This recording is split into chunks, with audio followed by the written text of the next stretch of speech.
Olá, olá, olá, meus amigos amados.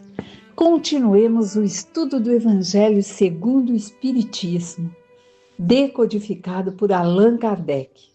Estamos no capítulo 2, Meu Reino Não É Deste Mundo. Estamos vendo aqui o como somos iguais diante de Deus, nosso Pai da espiritualidade amiga. E o como e quanto podemos fazer para nos burilarmos, mudarmos nas atitudes cotidianas. E estamos no item ali, ó, a realeza de Jesus, o ponto de vista que está nos mostrando ali como somos todos iguais, independente da função, da profissão, da qualificação mundana que temos. E que como devemos nós, como estudantes e praticantes do Espiritismo, que é amar a Deus sobre todas as coisas e ao próximo como a si mesmo, faz com que nos tornemos cada dia mais responsável pelo que pensamos, plasmamos, criamos, emanamos, pelo que falamos, jogamos ao vento essa energia. E pelo que buscamos aprender para nos conscientizar de que o nosso reino também não é desse mundo.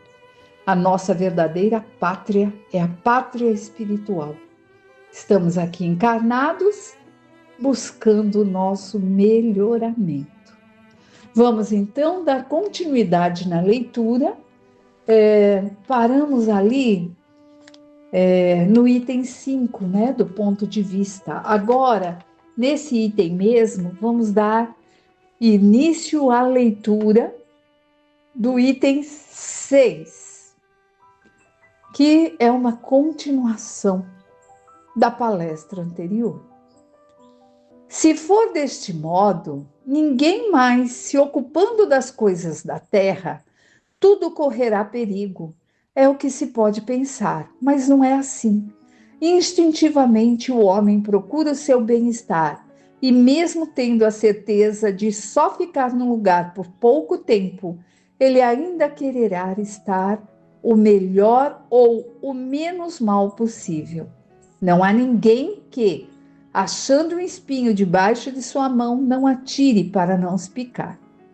Portanto, a procura do bem-estar força o homem a melhorar todas as coisas, impulsionado que é pelo instinto do progresso e conservação, que está nas leis naturais.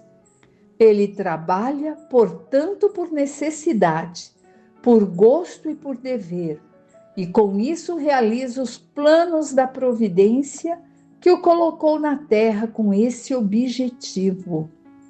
Só aquele que considera a vida futura pode atribuir ao presente uma importância relativa e se consolar facilmente com seus insucessos, pensando na sorte que o aguarda. Bem, vamos discernir um pouquinho sobre esse título. Esse título não, essa continuação desse título do ponto de vista.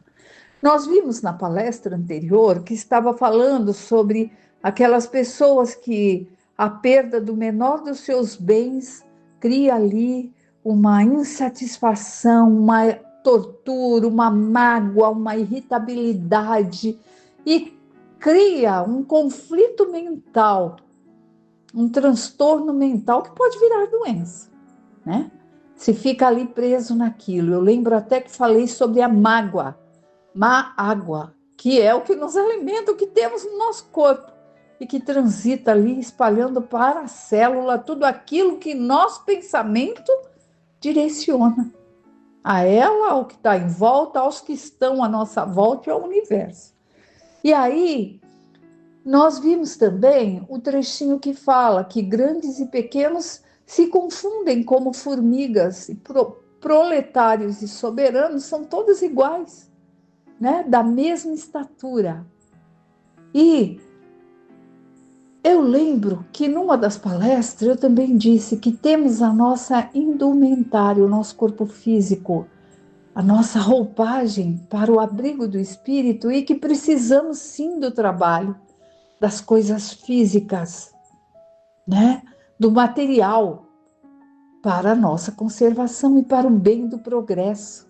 E também que Deus deu a nós a razão, o discernimento, o raciocínio lógico, o pensamento contínuo, para que através dos nossos braços e das nossas inteligências, juntos individualmente, um auxiliando o outro, construíssemos o progresso do planeta, em todos os sentidos, intelectual, moral, físico, ciência. É preciso disso.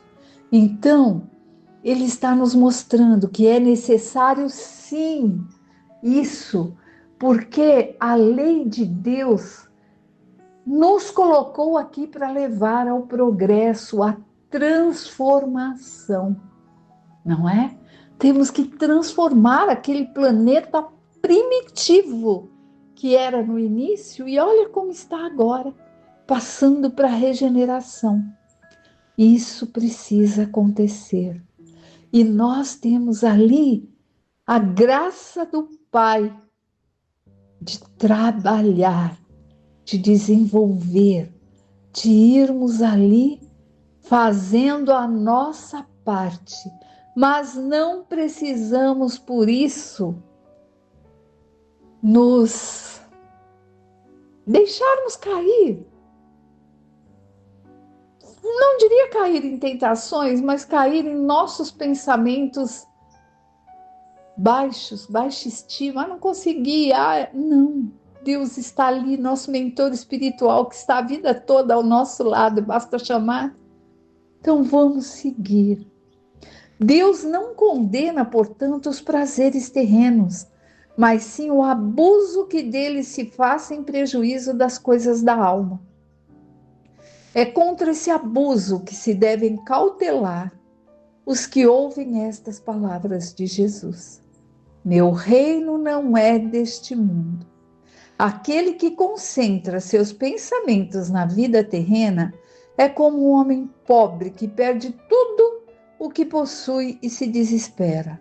Ao passo que aquele que crê na vida futura é semelhante a um homem rico que perde uma pequena soma sem se perturbar.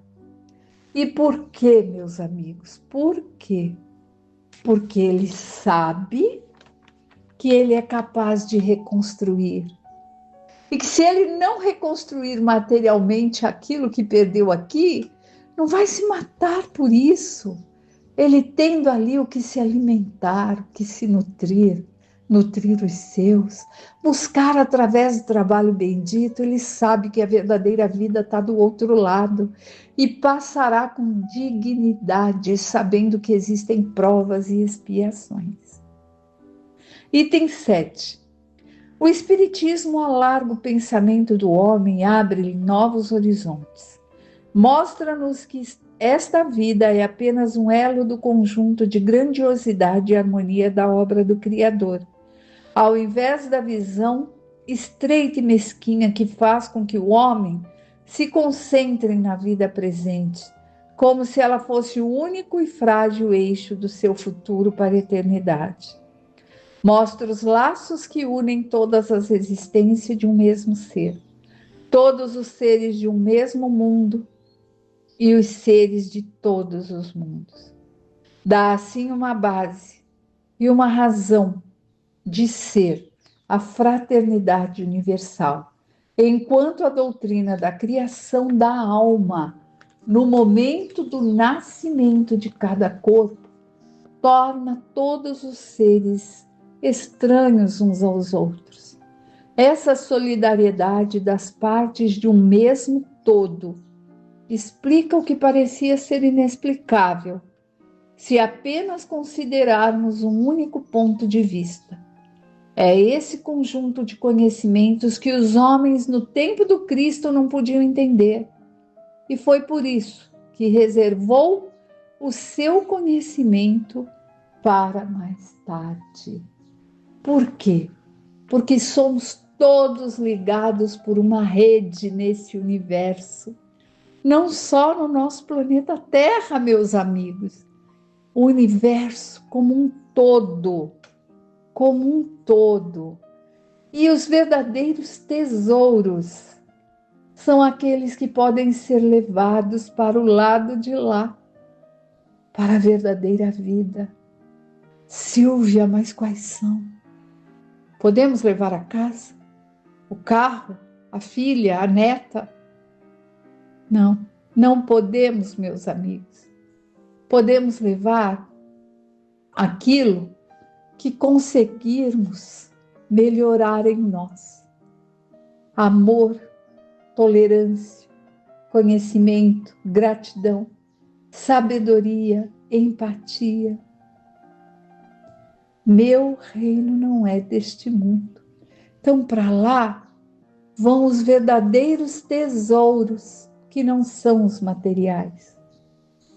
Não é? Então, o que é que nós estamos fazendo hoje para levar do lado de lá? Que será? Então, isso é um pensamento para que cada um, no decorrer da semana, comece a pensar. O que estou desenvolvendo para pôr na minha bagagem? A verdadeira bagagem que não precisa nem de mal, só de consciência. Instrução dos espíritos, uma realeza terrena. Uma rainha de França, Havre, 1863. Quem melhor do que eu pode entender a verdade dessas palavras de nosso Senhor? Meu reino não é deste mundo. O orgulho me perdeu na terra. Quem, pois, entenderá a insignificância dos reinos da terra, se eu não o entendi? O que levei comigo da minha realeza terrena? Nada, absolutamente nada. E para tornar a lição mais terrível, a minha realeza nem sequer me seguiu até o túmulo. Rainha eu era entre os homens. Rainha eu acreditava entrar no reino dos céus. Que ilusão!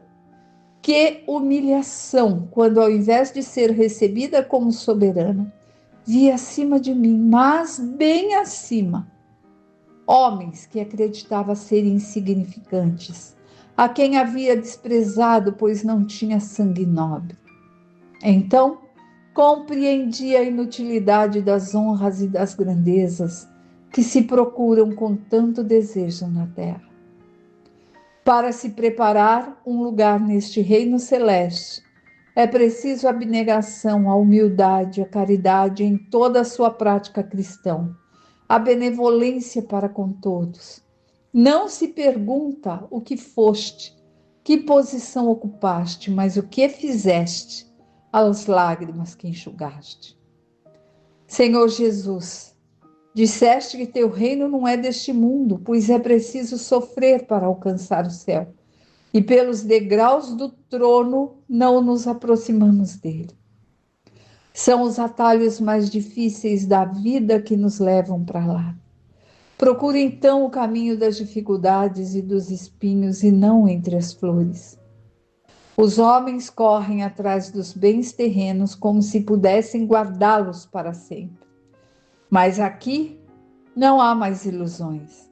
Logo percebemos que apenas nos apoderamos de uma sombra e que desprezamos os únicos bens sólidos e duráveis, os únicos que nos seriam úteis na morada celeste, os únicos que poderiam dar acesso a essa morada. Tem piedade dos que não ganharam o reino dos céus. Ajuda com tuas preces, pois a prece aproxima o homem do Altíssimo. É o traço de união entre o céu e a terra.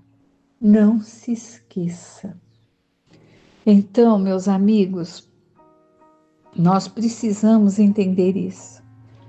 Temos as dificuldades, os momentos de estarmos com a baixa ali, dessa visão ampliada que o Espiritismo nos dá, de nos queixarmos, reclamarmos, magoarmos.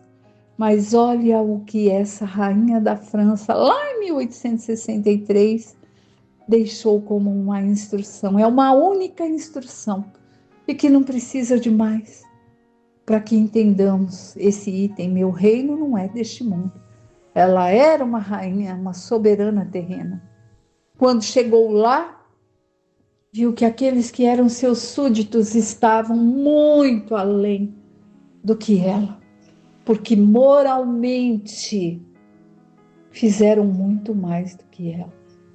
Eram muito melhores como espíritos do que ela, que teve a sua grandiosidade na Terra, né? E aí ela nos coloca que o que nos aproxima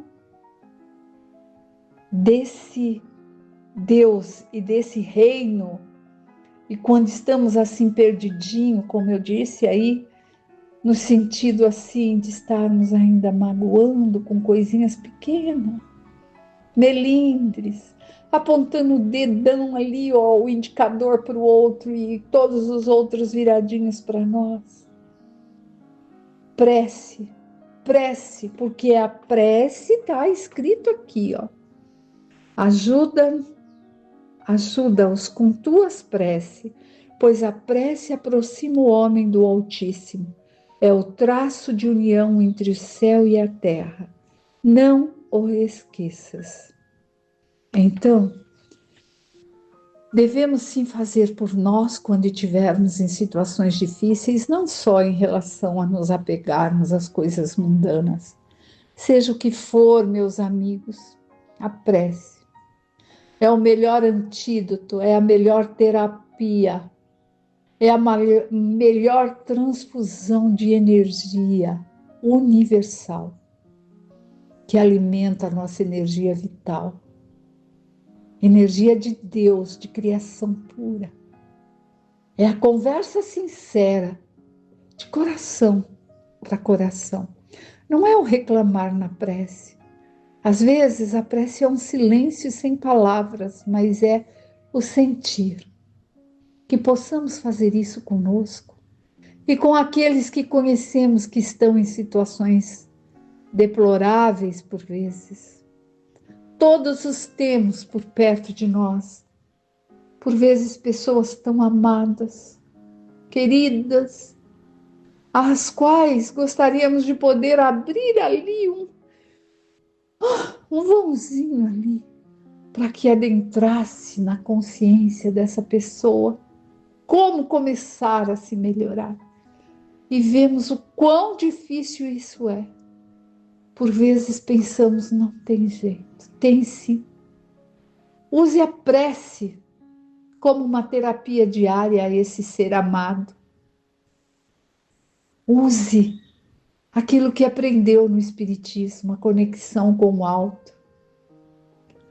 A oração para o anjo guardião, as orações no final do Evangelho, por um ser amado, um pedido de ajuda. E assim estamos praticando o amor, a caridade para conosco mesmo. Porque amar ao próximo como a si mesmo implica em nos amarmos, nos respeitarmos, vermos, percebermos que somos capazes, que se algo deu errado, podemos mudar e melhorar e fazermos pelo próximo. Próximo mais próximo, e aquele próximo que está lá em outro país necessitando de um auxílio. Porque todos nós não teremos reinos nesse mundo. E aqueles que os têm são reinos passageiros, né? Então vamos alimentar nosso espírito com esse conhecimento, com colocar-se no local onde o outro está, que por vezes parece uma poltrona tão confortável, macia, luxuosa, mas que só ele sabe as dores que carrega ali dentro dele. Embora a aparência seja de luxo, e de beleza. Mas não é assim. Vamos nos alimentar com a sabedoria divina. Vamos nos alimentar com os ensinamentos desses irmãos que Deus deu ali.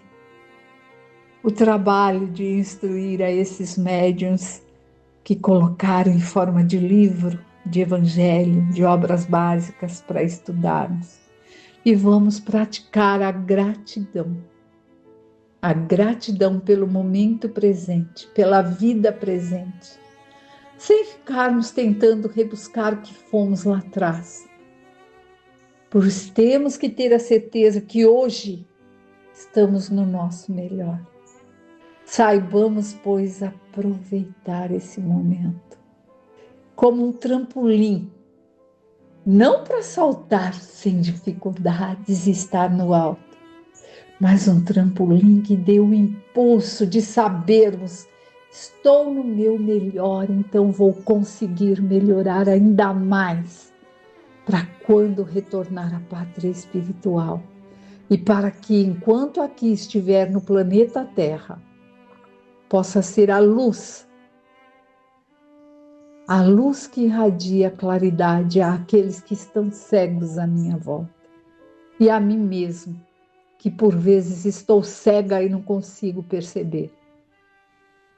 Então, meus amores, que Deus Pai abençoe a cada um, dando ali essa luz divina para acompanhar a semana, para acompanhar os dias, as noites, estar aí com todos alertas ao corpo físico e também na hora do desdobramento enquanto dormimos. Que sejamos todos amparados por Deus, nosso Pai. Gratidão imensa pelo estudo, pelo aprendizado e por esse amor que irradia a cada vez que estamos estudando ali as obras básicas. Fique em paz, que Deus os abençoe e até breve, se assim for a vontade de Deus, nosso Pai.